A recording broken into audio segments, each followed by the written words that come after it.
Hey everyone, welcome to The Secret to Understanding Fast English Speakers.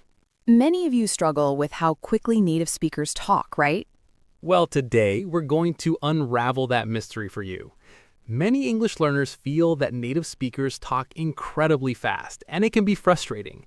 You know the individual words, but when they're spoken together, it sounds like one long continuous blur. It's a very common perception, but it's not actually about speaking at a rapid pace. The real reason isn't sheer speed, but rather how we naturally articulate.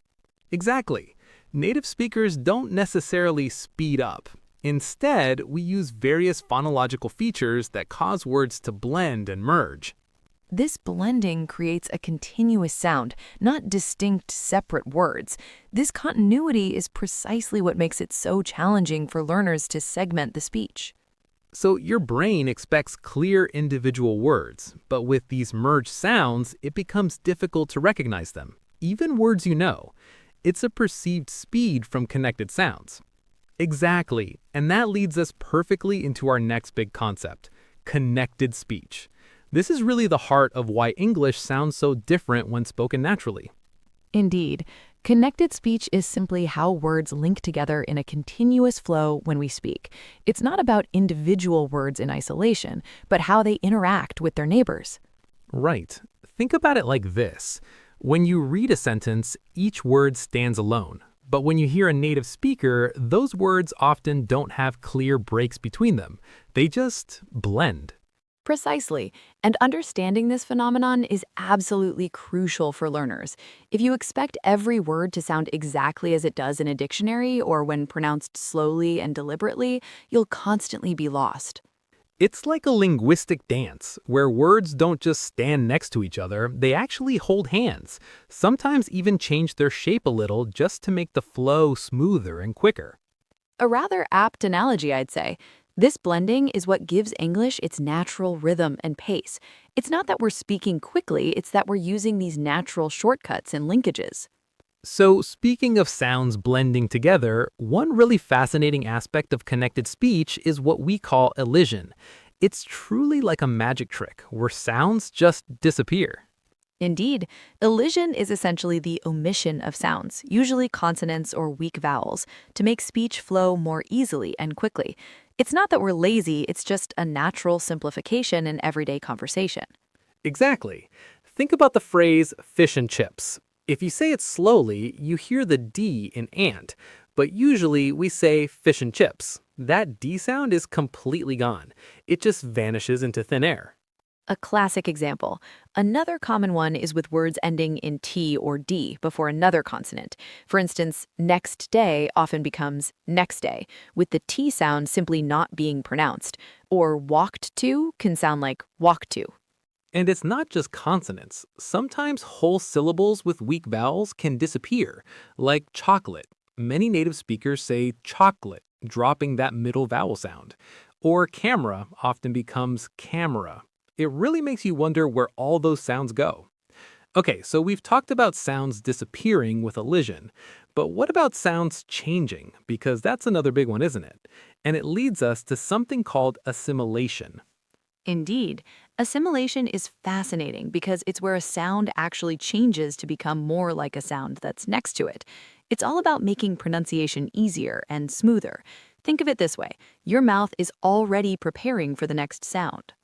Oh, I love that. So, an example would be something like good boy. If you say it slowly, it's good boy. But fast, it sounds more like goob boy, right? The D sound in good shifts to a B sound because of the B in boy. It's just easier to say.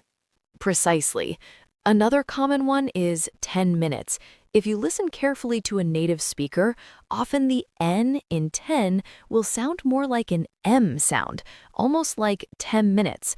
That's because the lips are already closing for the M in minutes. These small changes really help words blend seamlessly, making the speech flow. Now, let's talk about something else that makes English sound super speedy weak forms. This is such a crucial one, especially for catching those little but important words. Indeed, many common function words like prepositions, articles, conjunctions, and auxiliary verbs aren't usually stressed in a sentence. When they're unstressed, they often reduce to a shorter, softer sound. Think of to often becoming ta or for becoming fur. Exactly. It's not I'm going to the store with a strong to. It's more like I'm going to the store. Or bread and butter often sounds like bread and butter. If you're expecting the full, strong pronunciation of every single word, you'll miss a lot. Precisely. Recognizing these weak forms is absolutely key to understanding the flow of natural English speech because they are everywhere. They're the glue that holds sentences together, and when they reduce, the rhythm changes significantly. Okay, so we've talked a lot about what makes English sound fast. Now, how about a powerful technique to actually train yourself to understand it better? I'm talking about shadowing. Ah, shadowing, an excellent method. For those unfamiliar, shadowing involves actively listening to a native speaker and then speaking along with them, almost simultaneously, trying to mimic their pronunciation, rhythm, and intonation as closely as possible. It's like being their vocal shadow. Exactly. It's not just passive listening, it's active engagement. You're not just trying to understand the words, you're trying to feel how they're produced. This helps you internalize those connected speech patterns we discussed, the elisions, assimilations, and weak forms. Your brain and mouth start to get used to how English truly sounds and flows. Indeed, by mimicking the native speaker's pace and stress, you're essentially programming your auditory system to anticipate these natural reductions and linkages. This greatly improves not only your listening comprehension, but also your own pronunciation, making your speech sound much more natural and fluent. It's a truly effective way to bridge the gap between textbook English and real world conversation. Beyond shadowing, which is fantastic, what else can our listeners do to really hone their listening skills? I always tell people don't get hung up on every single word.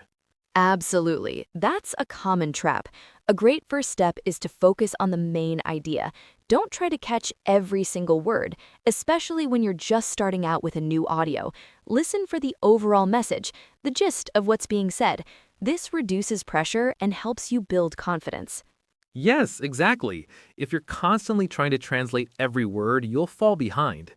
Instead, after listening for the main idea, try focusing on keywords. Think about the nouns, verbs, adjectives, and adverbs that carry the most meaning in a sentence. These are often the stress words, which are easier to pick out even in fast speech. Precisely. And a powerful tool that often gets underused is the transcript. Don't just read along from the start. Listen once or twice without it, focusing on the main idea and then keywords. Then go back with the transcript, identifying the words you missed or misunderstood. This active comparison is incredibly effective for learning. Oh, that's such a good point. Using transcripts smartly can make a huge difference. Don't just passively read them. Go back and listen again while reading, paying close attention to how the written words connect to the spoken sounds. It's like having a decoder ring for connected speech. So, to wrap it all up, remember that understanding fast English isn't about them speaking quickly, but about phenomena like connected speech, elision, assimilation, and weak forms. Exactly. And by practicing active techniques like shadowing combined with smart listening strategies, you'll really start to notice the difference. Consistent effort and awareness are truly key. Keep going, you've got this.